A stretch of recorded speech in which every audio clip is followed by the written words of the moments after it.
নমস্কার বন্ধুরা, দু চায়ের হেসেলে আপনাদের জানাই স্বাগত। আশা করি আপনারা সকলে ভালো আছেন, সুস্থ আছেন। আজ আমি আপনাদের সাথে শেয়ার করব দই কাতলা। ঘরে থাকা সামান্য কিছু উপকরণ দিয়ে কিন্তু আপনি এই রেসিপিটা খুব সহজেই বাড়িতে বানিয়ে ফেলতে পারেন।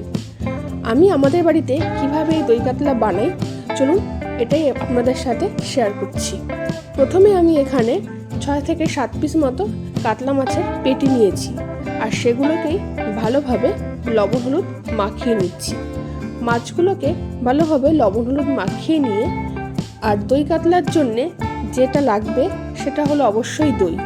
এবারে এই দই আমি এখানে নিয়েছি 5 চামচ মতো।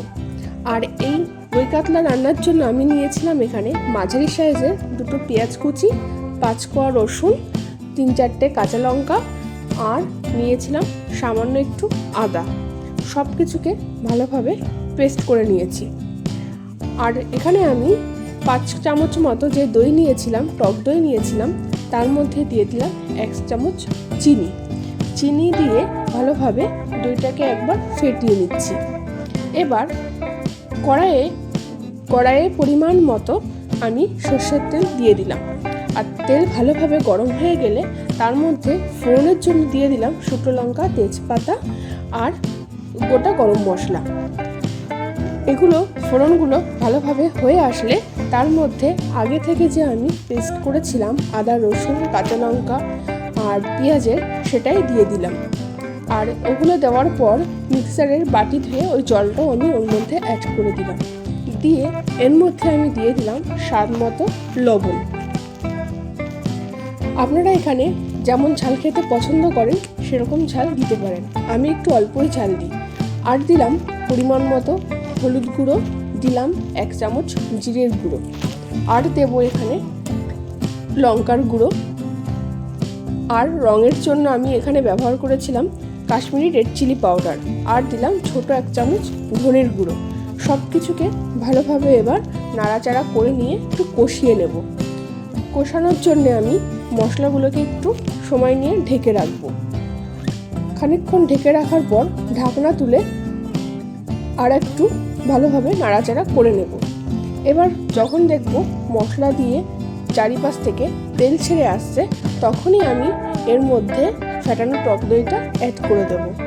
আর যখন আমি টক দইটা অ্যাড করলাম তখন কিন্তু গ্যাসের ফ্লেমটা আমি লো টু মিডিয়ামে রেখেছিলাম।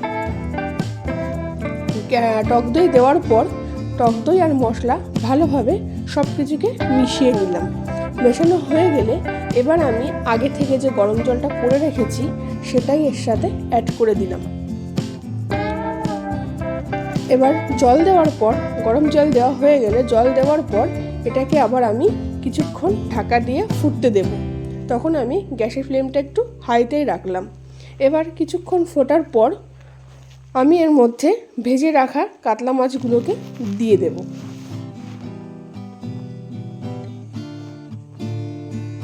যদিও আমার এখানে কাতলা মাছগুলোকে ভাজা আমি আর দেখাইনি, নর্মাল যেমন লোকে মাছ ভাজা করে আমিও ওইভাবেই ভাজা করে নিয়েছিলাম।